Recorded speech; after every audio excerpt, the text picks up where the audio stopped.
What you see is what you get.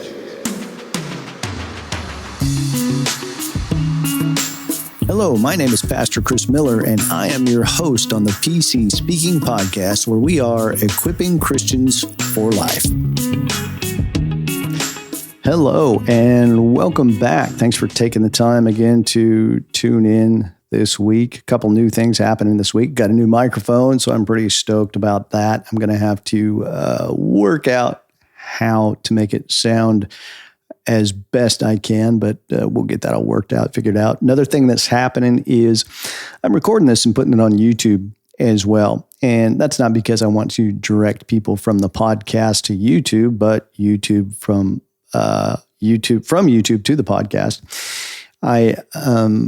Interesting thing about YouTube that makes it a little different than other social media platforms and things like that is that there's a search engine in YouTube. You can search for topics, and maybe as someone searches for topics, maybe this podcast will happen to pop up and we'll gain some listeners from it. But that's what's going on there. And yeah, I definitely want to prioritize the podcast because I think my voice is nicer to listen to than my face is to look at. But if you're really keen, I guess you can go to watch this on YouTube. So Christmas generosity is what we're talking about today. There's something that's come to light in my study over the past few weeks. Actually, it's probably been longer than that, but it really has just been something I've been digging into a lot more recently. We're going to talk about that a bit today, but Christmas is a time people tend to be more generous. A lot of charities do fundraising campaigns around Christmas time because they tend to be more successful. And personally, I find that interesting because people spend a lot more around Christmas time anyway than they do at other times of the year on gifts and special food and different things. So it's interesting that they actually are more generous at this time of year. And I think that's part of the reason why people get into what we would call the Christmas spirit. They're more generous, and it feels good to be generous.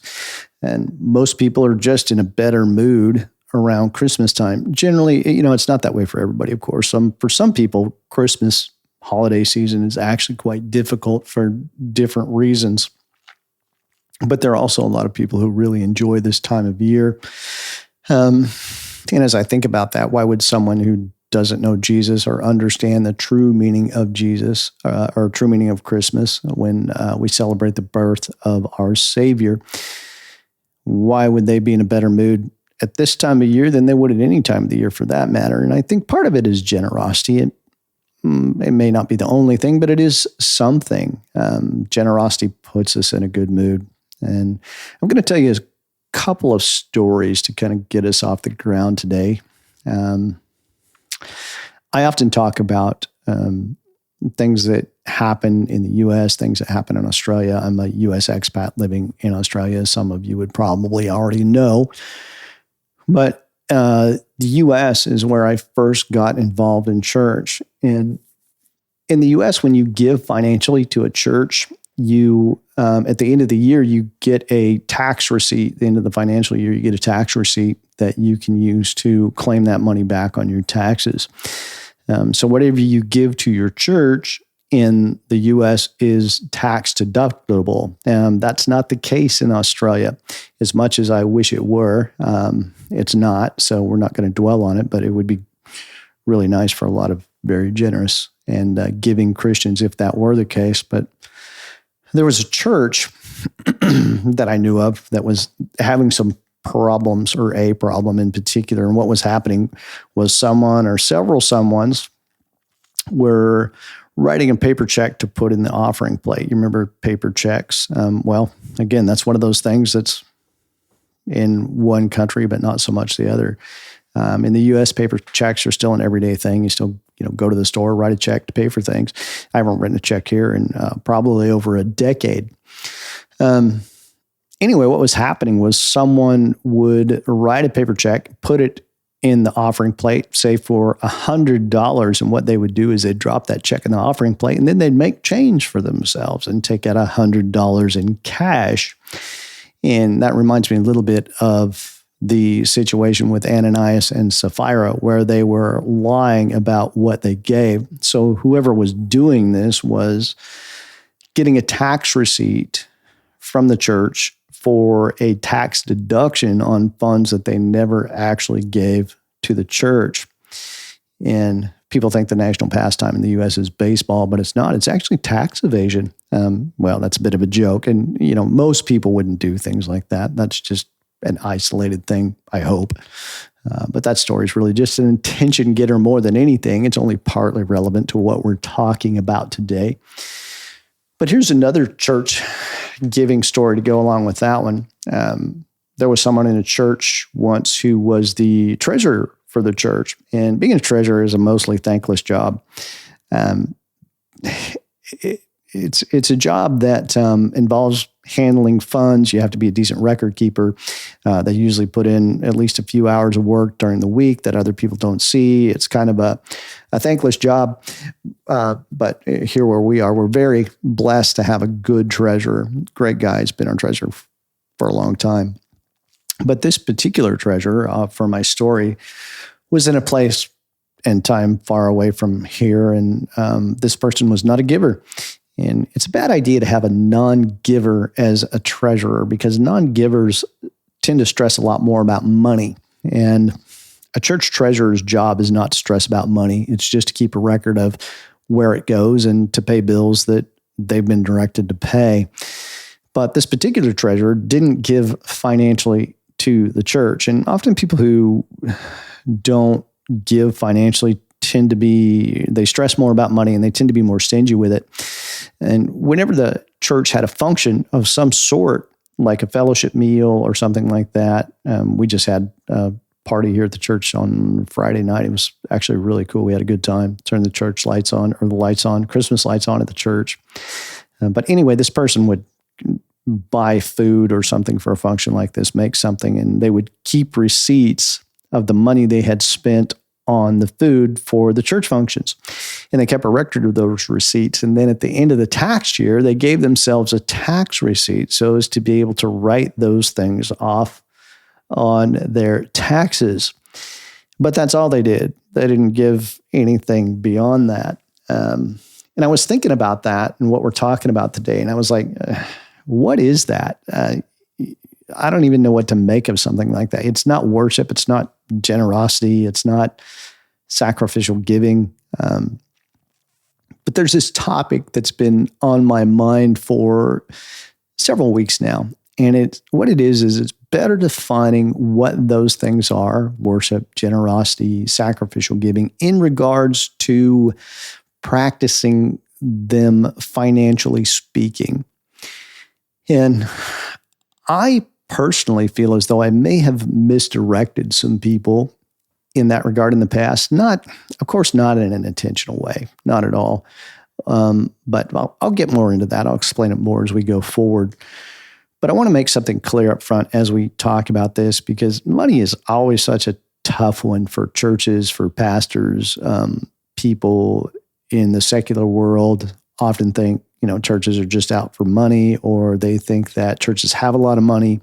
I know often when we have something we have to get done, the price goes up because it's a church and people assume churches have money. But the reality is that there are the majority of churches probably have less income than most households, the majority of churches.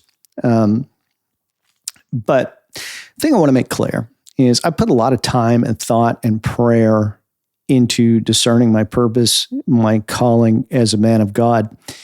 And I thought for a while that I wanted to speak to secular people in a way that would help them better understand Christianity and how it fits into culture, the message of the gospel, but not as an apologist per se, but more of in a philosophical way.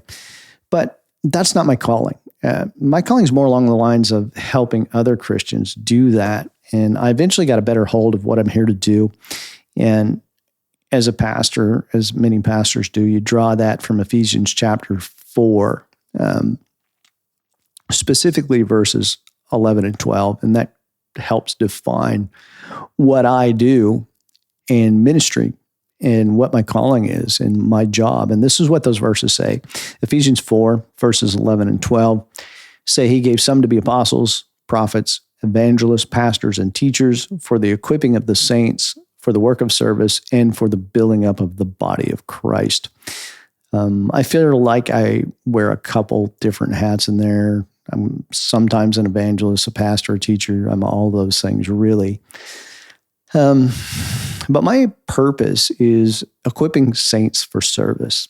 That's what I do. But I still have to figure out what that looks like in my context, because it's a little bit different for everyone.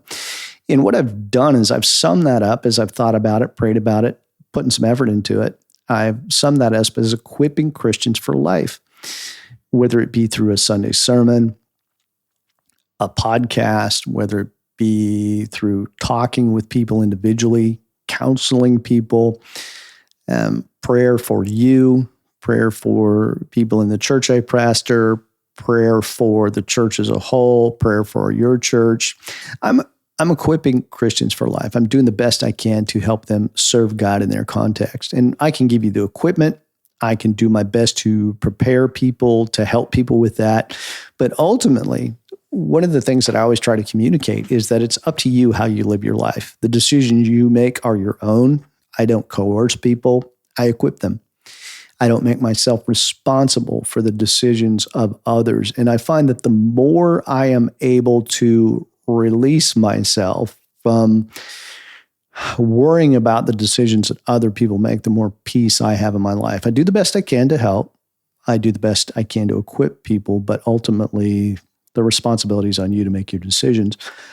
Jesus refers to us as sheep, but frankly, we often act more like cats, and it's very difficult to herd cats, to shepherd cats. I'm here to equip you with information and tools that allow you to make the best decision possible. And that's the best I can do, to give you the tools, the information, the equipment to make the best decision possible, to take the best action possible in your context, to seek out, apply, and follow God's will in your life. I give you the tools, the information, equipment. I help you where I can, but you're responsible to God for what you decide to do with all of that. I'm going to read some verses from 2 Corinthians. I read these verses several weeks ago, and again, we can learn from them today. 2 Corinthians chapter 8, verses 1 through 9 says, "Moreover, brothers, we want you to experience the grace of God bestowed on the churches of Macedonia. How in a great trial of affliction, the abundance of their joy and their deep poverty overflowed toward the riches of their generous giving. For I bear record that according to their means and beyond their means, they gave freely, begging us with much urgency that we would receive the gift and the fellowship of ministering to the saints. This they did, not as we expected. First, they gave themselves to the Lord, and then to us by the will of God. So we urged Titus that as he had begun, so he would also complete this gracious deed for you." Verse 7 says, "But as you abound in everything, in faith and utterance and knowledge, in all diligence, in your love to us, see that you abound in this grace also." Verse 8 says, "I say this not as a command, but to prove through the authenticity of others, the sincerity also of your love. For you know the grace of our Lord Jesus Christ, that though he was rich, yet for your sakes he became poor, that through poverty, or through his poverty, you might be rich." This passage is talking about generosity, which we've talked about before. We're called to be generous as Christians, to give our time, our resources, our money to help other people. And Paul uses the words grace and freedom when he's talking about this. And generosity is not something to be done out of guilt or coercion. It's an enjoyable practice, and it's also a sound investment. That's something people may not think about in generosity, but I think it'll help us better define what it means to be generous. There are unique blessings that come with being generous. It makes us feel good to be generous, a very simple but a blessing we enjoy. It feels good to be generous. And we are going to use the word giving to describe two different things, both generous giving and also sacrificial worship giving. In the Old Testament, some giving was prescribed as worship, some giving was prescribed as generosity. And there was the Lord's tithe, which was the first 10% of everything that was given before anything else. It went automatically to the temple. This was sacrificial. It was given as worship in obedience to God. Numbers 18, Leviticus chapter 27 talk about that. And it was 10% of everything before anything else. First, foremost, before anything else, 10% went to God at the temple. And apparently, there was a time in Israel where some people had decided to withhold that and keep it for themselves. And that's what Malachi is talking about when he refers to people as robbing God. In addition to that, there was another 10% in Deuteronomy chapter 12 that was the, it was often referred to as the festival tithe. And what that was is it was money that went towards religious celebrations and building community in Israel. And that was one thing about that, and this translates into our world today, is that money spent to build a solid community is money well spent. That's a good investment, to invest in your community. There was also the poor tithe in Deuteronomy chapter 14, and this was given every 3 years. And it was to help the poor people, the widows, the fatherless. It was social welfare. And another thing to realize about giving to the poor is that is also an investment in our community. And on top of that, the Israelites were commanded in Leviticus 19 to, they were told not to harvest the corners of their fields or to pick all the grapes from their vineyards. And that was to leave something for the poor so the poor would have something to eat. And lifting people out of poverty is another good investment. It benefits the community as a whole. When we think of the term investment, or at least when I do, I don't know, maybe you're different, but the first place our mind probably goes is investing money somewhere where we're going to get a financial return on it. It's some form of interest on our money, some form of usury, I guess you could say. And that's wise to do that. We can also invest in our community and invest in helping the poor. And that's also wise. That's a good investment as well for people who live in poverty. And this is why it's a good idea and it's good stewardship to invest in your community, to invest in poor people and help bring them out of poverty. People who live in poverty, and if you've ever been in a situation where money is super tight, your thoughts are never much outside of how am I going to pay the bills today? How am I going to buy food today? And that's when someone's poor, their thoughts they don't have the luxury of getting outside of that kind of thinking, just day to day, how am I going to survive? But once people reach a certain level of prosperity, what happens is they begin to have the luxury of considering the future beyond what today might hold. You can start to think about things like retirement, investing for the future, investing in your community, maybe helping people who are poor, stewarding resources well so people in the future can benefit from our investments today. Generosity as an investment in our community is wise. It's a good thing to be generous. It's a good thing to invest in our community to help poor people. Sometimes that happens through tax dollars. Traditionally, I think church was far more involved in that, although that's kind of been abdicated to government in modern culture. We kind of see that as government's responsibility to provide social welfare. But where we really feel it is when we invest personally. And that was part of Old Testament giving as well. There was generous giving that was done completely on a voluntary basis. And generous giving is done as an investment to fill a void or meet a need in the community. In the Old Testament, when the temple was built, there was that was done through generosity. People just gave generously to make that happen, to fill that void in their community. So they would have the temple where they could go make sacrifices, worship, and all these things. In New Testament times, when it comes to giving, being generous, giving a sacrificial worship, Christians sometimes say, well, I'm not required to give. It's different in the New Testament. And that's true. You are not required to give in the New Testament. But before you decide not to do that, generous giving and sacrificial giving as worship are similar to the Ten Commandments or the moral practices we've spent this past several weeks talking about. Keeping those commandments and also how we give or what we give. It doesn't make us righteous. It doesn't rescue us from sin, or it doesn't, some way balance things out. Like often when you ask someone, what would you say if God asked you, why should I let you into heaven? You say, well, I guess I've been a good person, or I've done more good things than bad things.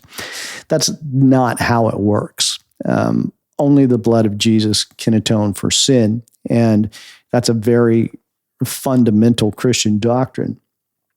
But withholding sacrificial giving as worship, or withholding generous giving as an investment, those things are not going to keep you from heaven, just like immorality that we've talked so much about won't keep you from heaven either. But that doesn't mean that it's not important. It doesn't mean that it doesn't matter. It doesn't mean it doesn't have an effect on you or carry consequences with it.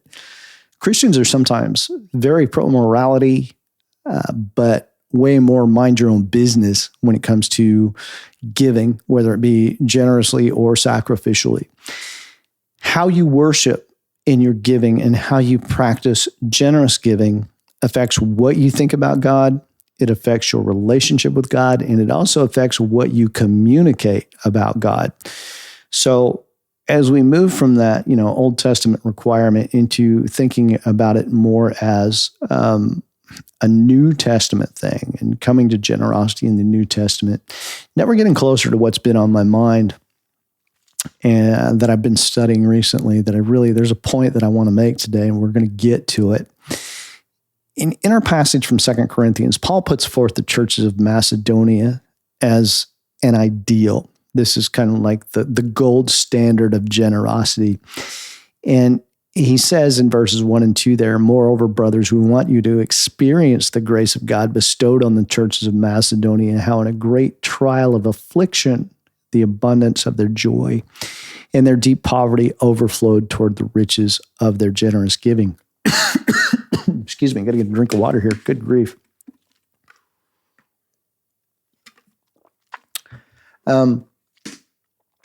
So the Macedonians, they were poor and afflicted, but they were also an example of generosity. And they weren't just poor, they were afflicted. They were persecuted. Their life was difficult. But the Bible says they overflowed toward the riches of their generous giving. And it also says in verse 3 and 4 there, Paul writes, for I bear record that according to their means and beyond their means, they freely gave, begging us with much urgency that we would receive the gift and the fellowship of ministering to the saints. So the Macedonians were generous in such a way that it was contrary to their means. It was contrary to their way of life. They were giving in ways that, looking at them, it looked like they shouldn't be able to do that. They were giving beyond what seemed to be possible. So generous giving,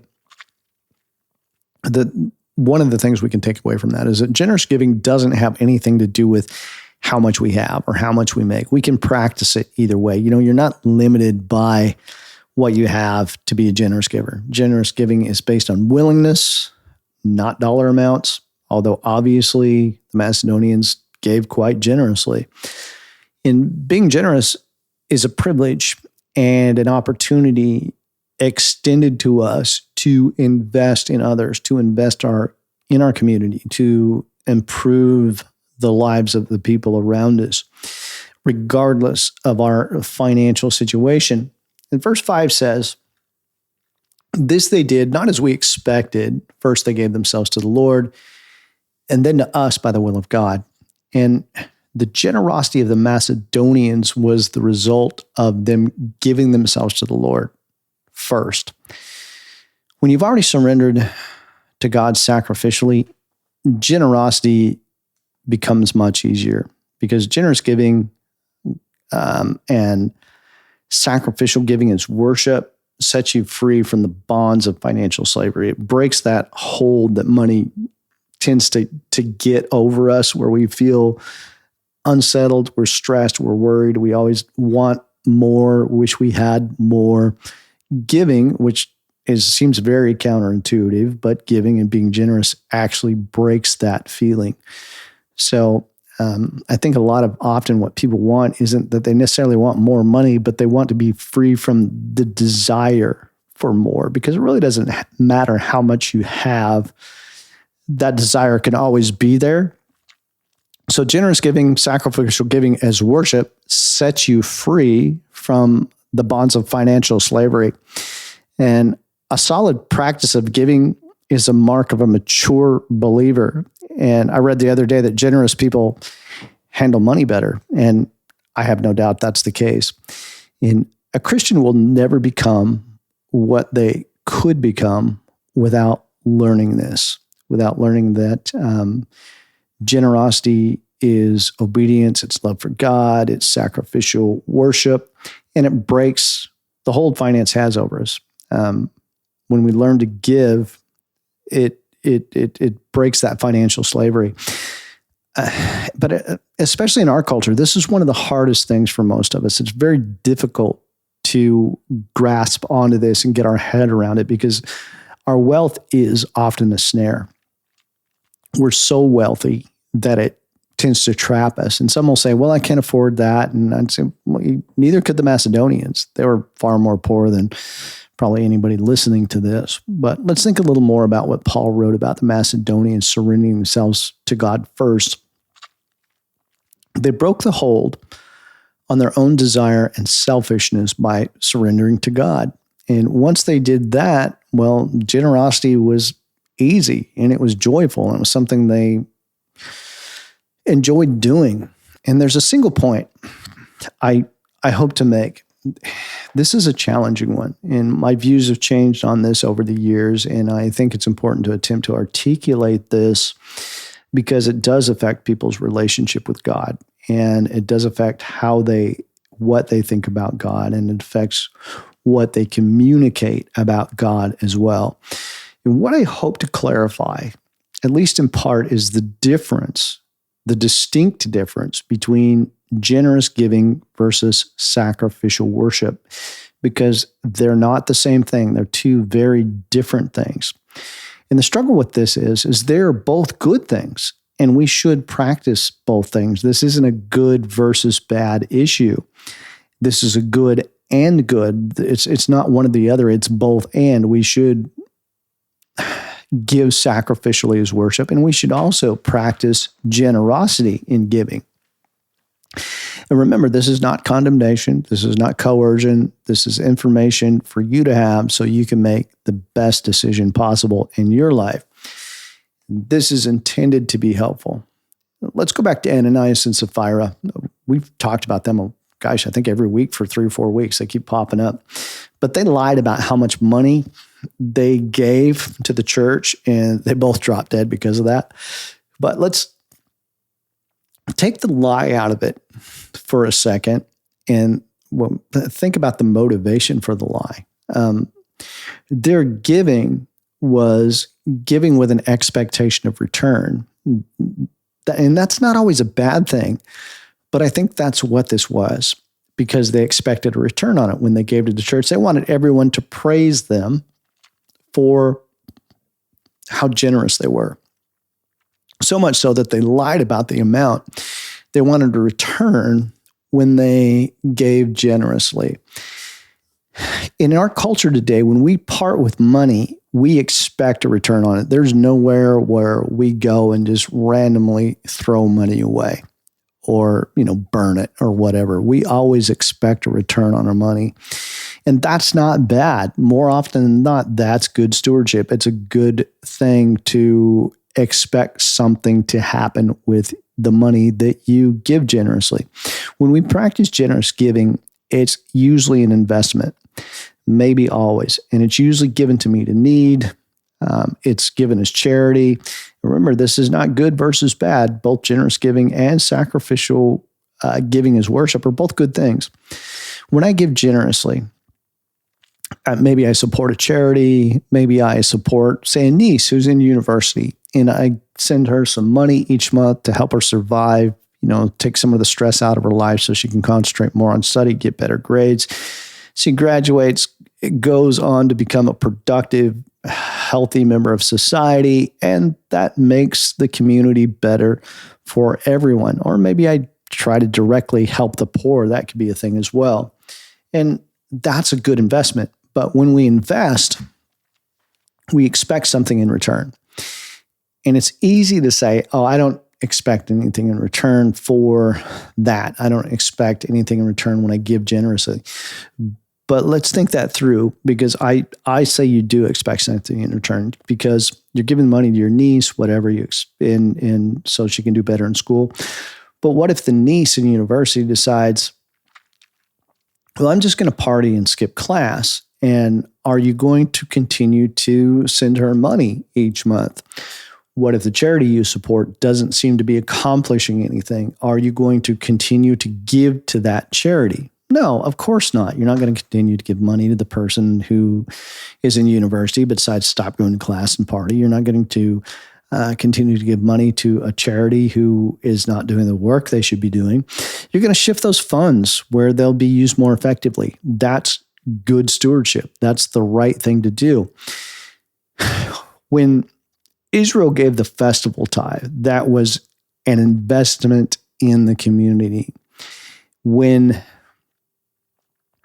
they gave generously, there were improvements in the community. When they didn't harvest the corners of their field, they were lifting people up who were in need, which was a benefit to the whole community. Generous giving is an investment in people. It's an investment in community. And that is right and good. It's good stewardship to expect something to happen when you give generously, when you give to charity. And I think there are three distinct characteristics when we give generously that we see that make up that kind of giving. And there may be some others. These are just ones I see as being part of generous giving. Number one, it's done as charity. It's given to meet a need or fill a void. It's done as an investment in people or community. We're going to expect that money to make things better for someone or something in some way, make the community in general better. And another thing that is a characteristic of generous giving is that there's always a degree of control that I maintain over what I give. Okay, so generous giving, it's done as charity. It's done as an investment in people and community. And there is always a degree of control that I maintain in generous giving. God blesses that, and it's good, and it makes everyone's life better. A good steward who benefits his or her community through generous giving is a benefit to everyone, and that's a great thing. Now, I've been thinking about this a lot, but I think I've made a mistake here in the past. And here's a practical sense kind of question, in a practical sense question. Let's pretend you and I are neutral parties without a belief one way or the other, no vested interest in this, and you see a Christian who practices generous giving as an investment in people in the community. Let's say they're giving a certain amount of money to a charity that helps homeless people. And they give this amount of money every month. Maybe they're very generous and they give a lot of money to this charity every month. And then we also see a secular atheist who also practices humanitarian giving. They give the exact same amount of money to this charity every month. So you've got the Christian here who gives money to a charity, and then you've got the secular atheist here who's a nice person, and they give money to this charity. And when you look at that in an indifferent way, in a pragmatic sense, what's the difference?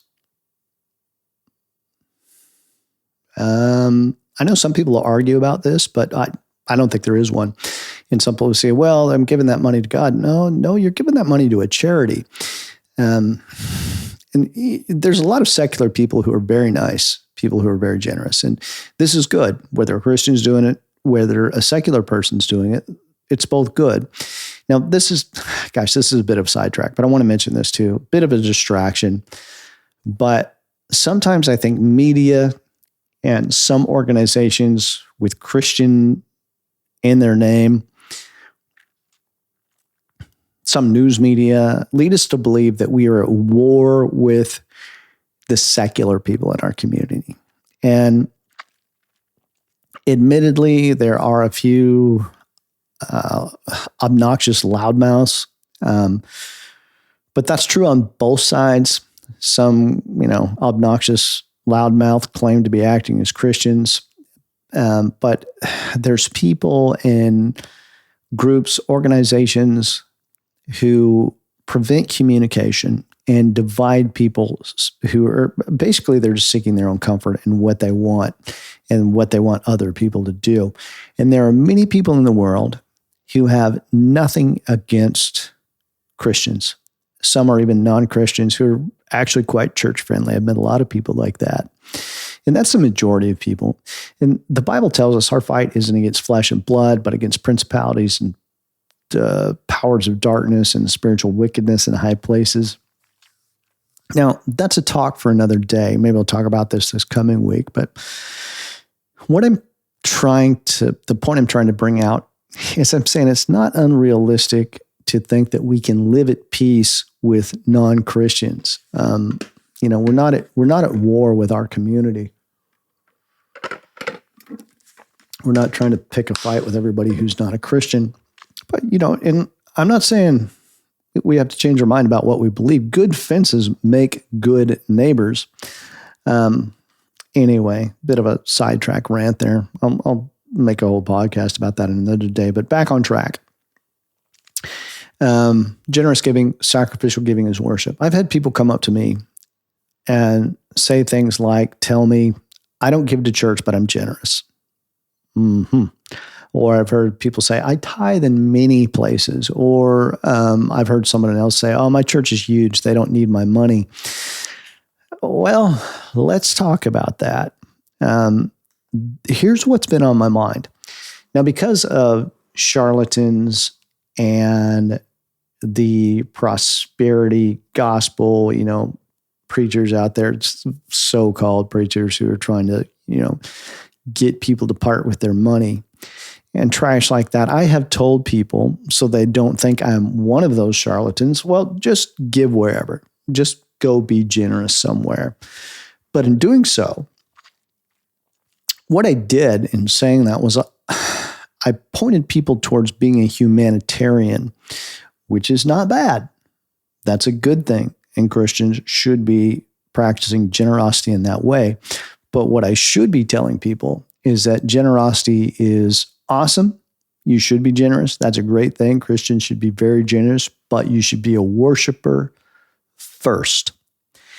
Be like the Macedonians and surrender to God first, then be generous. When we practice generous giving, we decide where the money goes.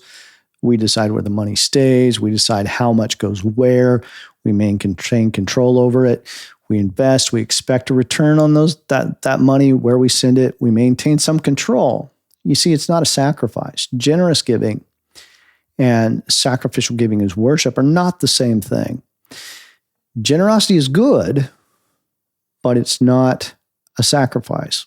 When we mix the two up, what happens, and a lot of people do this, when we mix the two up, what happens is we treat giving to God like God is charity, or the church is a charity and God needs our money, which he does not. And we treat giving to God as generosity, and then we maintain a degree of control over our giving, which is not worship. It's not. And we treat giving to God like it's an investment, like we're going to give this to God, and then I'm going to expect some kind of return on that. And it's not an investment. Sacrificial worship is not an investment.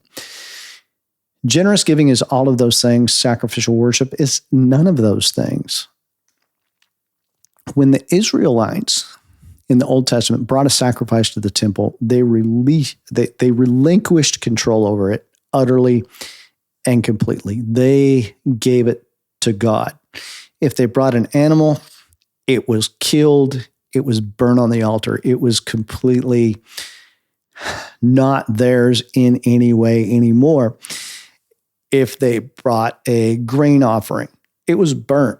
It was unusable by them anymore. There was no hanging on to that. If they brought a wine offering, it was poured out. And a generous investor or a humanitarian is going to look at that and they're going to see that as a waste. They're going to see that as dumb, whereas a sacrificial giver will see that as worship. Do you see the difference there between generosity, where I maintain some control, I decide where it goes, and sacrificial worship, where I relinquish it completely to God? There's giving that is investment generosity, and there is giving that is sacrificial worship. They're both right, they're both good, and they're both wise. And wise is the Christian who practices both, but one thing they're not is the same. They're different. An offering given to God is sacrificial. It was burned on the altar. It was poured out. It was brought to the altar without expectation of return. It wasn't an investment, because sacrificial giving is not an investment. It's worship. It's different. Giving to charity, albeit good, and something we should do, practice generosity, is not giving to God. It may be done in obedience to God. It may be done out of love for God, but it's not sacrificed to God. It's something different. And again, like I say, this is one of those things when you say stuff like this, it can step on people's toes. And I know whenever a topic comes like this, there's always somebody who makes a beeline for me after I talk about it. But I try to express it in this way. This isn't meant to coerce you or put you under obligation. But if we don't practice sacrificial giving as worship, we're missing out on a very tangible form of worship. We're missing out on a big opportunity. Sacrificial giving as worship is an opportunity to worship with our finances, which is, for most of us, probably, I don't know, next to our children and spouse, is the thing we hold most near and dear to our heart, if we're honest about it. Where your treasure is, your heart goes also. Where you send your money, your heart follows. And God doesn't need your money. That's not what this is about. But he does expect your worship. We were created to worship. You can read Revelation chapter 4, verse 11. And we can worship through sacrificial giving in a way that we can't in any other way. And that's not the same thing as generosity towards a charity. They're two entirely different things. Charitable giving, generous giving, we maintain some control in that. We decide where it goes. We decide what happens with it. But sacrificial worship relinquishes control and expectation of return. This is yours, God. It comes from you, and now I return it to you, and I leave it with you. And to me, that's such a noble opportunity that we don't have anywhere else. You just don't get the opportunity to worship in that way anywhere else. I mean, it's one of the more, I want to say visceral, but I don't know if that's the right word, but it's just one of the most real ways that I think, and one of the best opportunities we have for worship, because you don't get that anywhere else. And it says so many things. It says, I trust God. It says, I love God. I believe God. Jehovah Jireh, the Lord will provide. All these different things. So how and where do we practice that sacrificial giving as worship today? In the Old Testament, it was done at an altar, the tabernacle, or the temple. I think there is one place where you're able to practice sacrificial giving as worship today, and that is your church.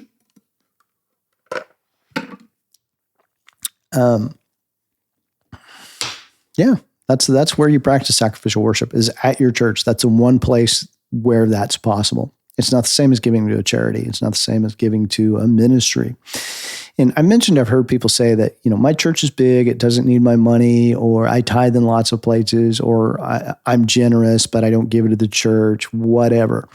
In all of those statements and 1,000 others just like them, you can hear the expectation of return. You can hear the retention of control.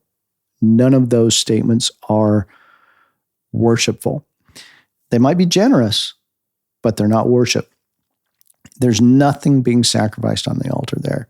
That's what separates generosity from worship, is relinquishing control. In the Old Testament, offerings were brought to the temple. And I believe in our time, sacrificial worship happens at church. It's when you give to your church. That's one place you can do that. And like I say, this isn't to condemn anyone, beating anyone up. This is something that I hope presents you with an opportunity to worship that maybe you've been missing. If we all practice this, it will strengthen you as a believer. It will strengthen your church. And maybe this is the next step in your walk with God that you need to take. I have people come to me sometimes and they're like, I want to grow in my relationship with God. I want to mature as a believer. Good. Give sacrificially. If you can do that, it'll change your life. That is a mark of maturity, giving sacrificially. And maybe you're already giving in that way, and this is all old hat to you, and you understand all this. And I know many people do. There's a lot of very generous Christians out there who practice sacrificial giving as worship, and they're the people who tend to be more generous as well. Now, how much is another question that always comes up. How much do I give? How much do I give? Well, in the Old Testament, the number was 10%. And of course, there's a New Testament thinking that we're not obligated to that. And that's true. You're not. You're not limited by 10%. You can give more than that if you want to. In the same way, we're not obligated to a morality as a means of righteousness.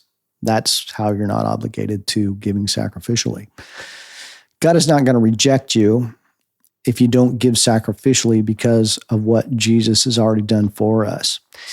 But 10% is not an arbitrary number either. And I believe the reason God told the Israelites 10% is because it's at that point where it becomes a sacrifice. 10% of your income is the place where it begins to be sacrificial. 10% is the place where it breaks financial slavery, where it breaks that grasp that money has on us, the bondage of materialism. It's at that point that you can begin to be generous. And it's so contrary to our culture and to our thinking. And it's really a matter of trusting God, worship and trust. And many people will be right on board with practicing all kinds of stuff, morality, showing up at church, acting like a Christian, all of those things, read my Bible, talk. But this one, this is a holdout for a lot of people. God, you can have all my problems, but I'm going to keep my money. And if you're having a hard time with this one, God says, test me. And I'm not going to dwell on that because I don't want to turn it into that thing. But God does say, test me. If you worship God sacrificially with your finances, he's going to make sure you have enough. He's not going to make you rich, but he's going to make sure you have enough. And there's also, along with this, people sometimes think, isn't there a bit of a conflict of interest in this for a pastor to talk about something like this? A conflict of interest for me to talk to the church I pastor about something like this? And I would say to that, yes, that is possible. that is possible. It can be a conflict of interest. But a few things about that.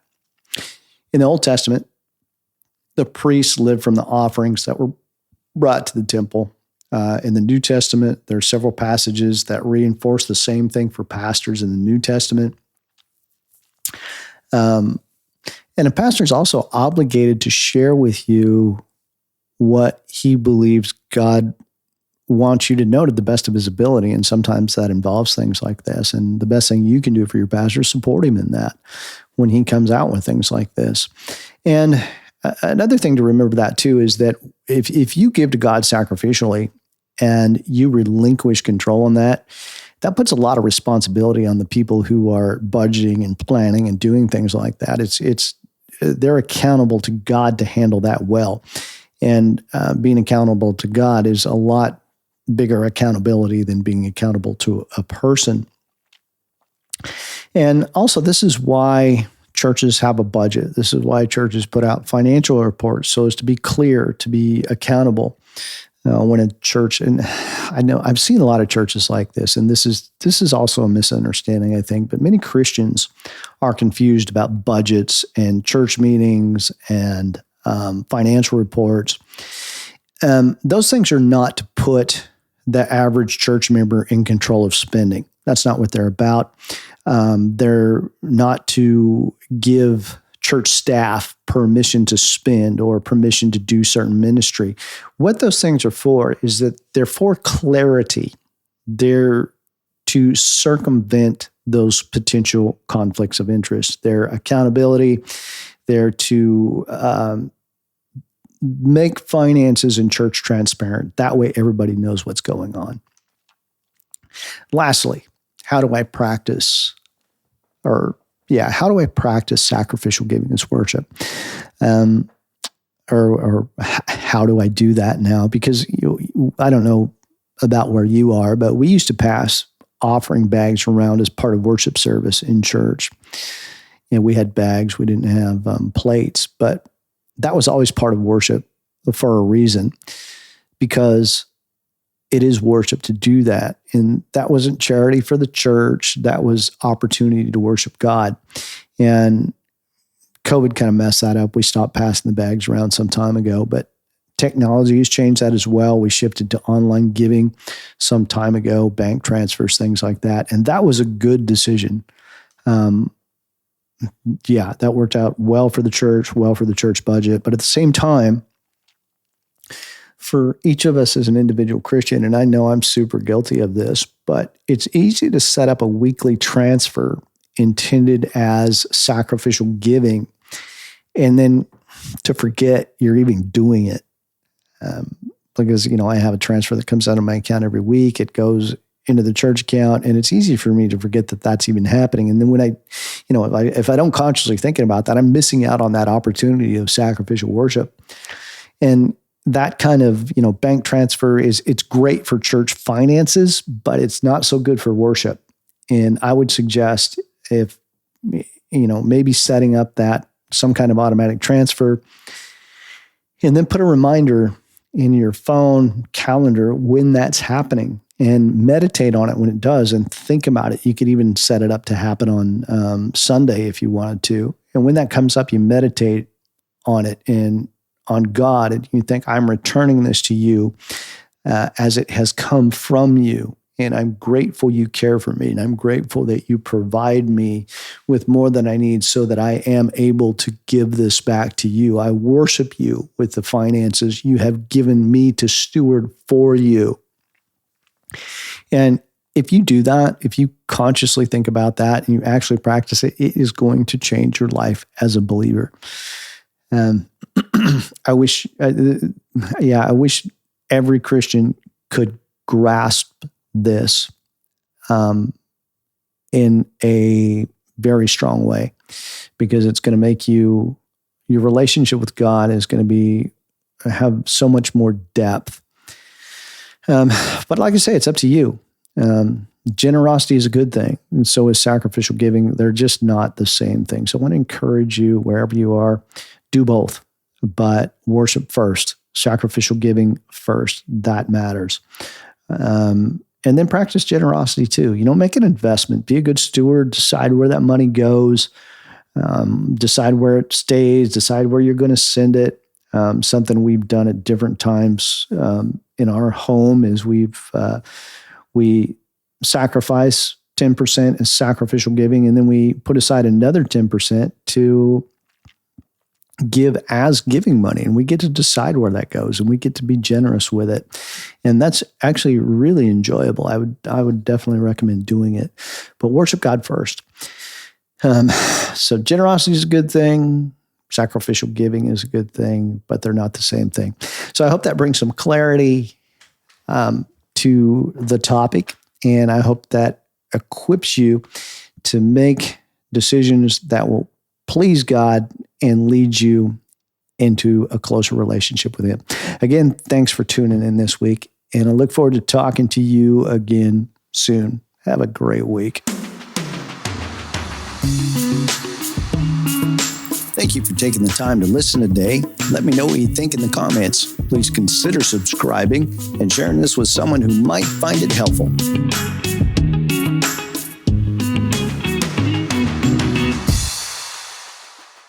Oh, that's good.